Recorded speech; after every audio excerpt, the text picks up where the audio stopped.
por lo cual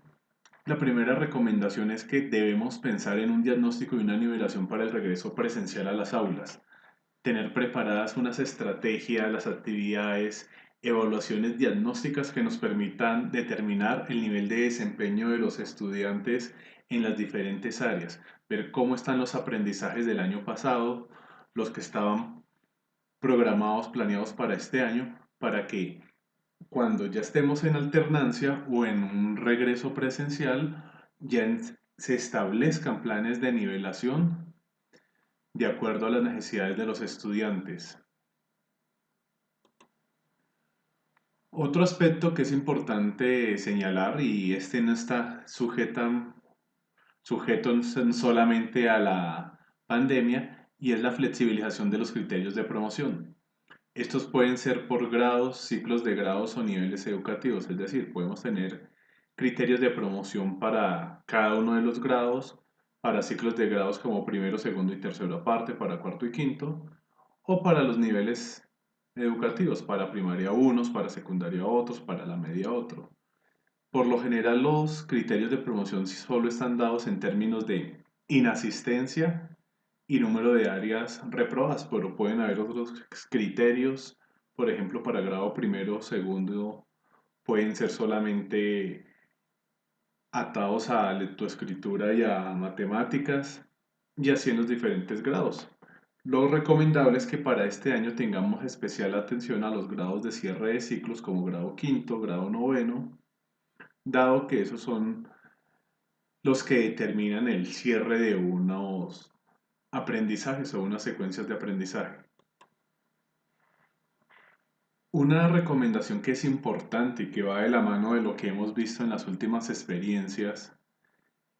es que para el final de este año tenemos que dar fin ya a los ajustes transitorios en el CIE.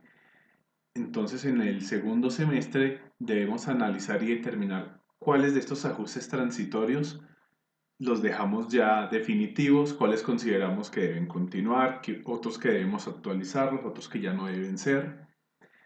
Independientemente del modelo en el que sigamos de prestación del servicio, sea presencialidad total, sea alternancia, continuemos con algunos estudiantes a distancia o en hogar o estudio en casa, es importante que ya todos esos ajustes ya queden fijos para el siguiente año y ya todas las variables y todas las modificaciones que pensemos que se pueden dar ya queden en el CIE.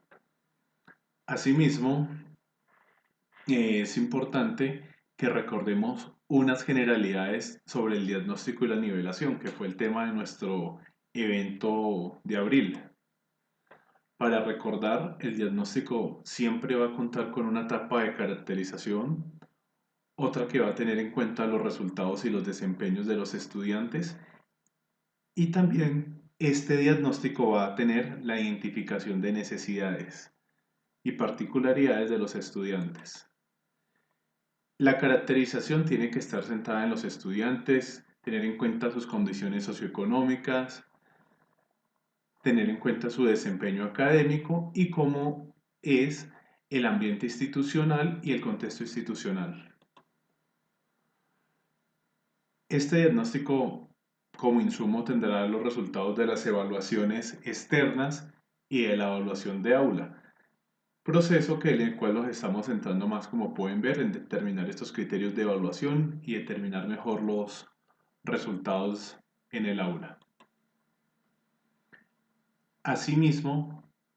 este diagnóstico debe tener en cuenta aspectos de inclusión, que quiere decir que si nosotros tenemos poblaciones diferenciadas, sean de estudiantes, digamos, que tienen otra lengua materna, tenemos que ajustar nuestros CIEs y nuestros diagnósticos tienen que tener en cuenta eso. Y también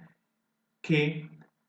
este diagnóstico sea equitativo, es decir, que tenga en cuenta que todos los estudiantes tienen condiciones y ritmos diferentes de aprendizaje. Por ejemplo, en este momento de pandemia, apreciamos que hay diferentes tipos de recoger evidencias según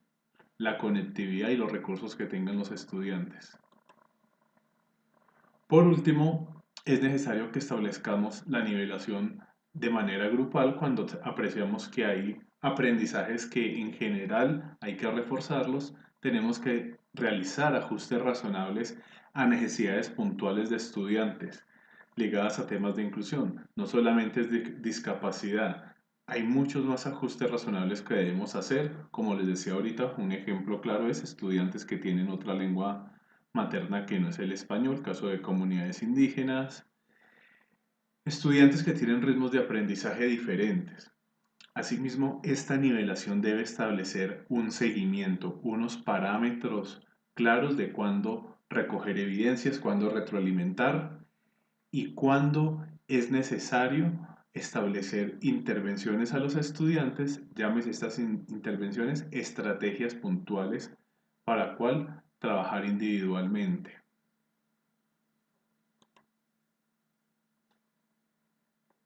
Esto era lo que le queríamos mostrar, estas recomendaciones,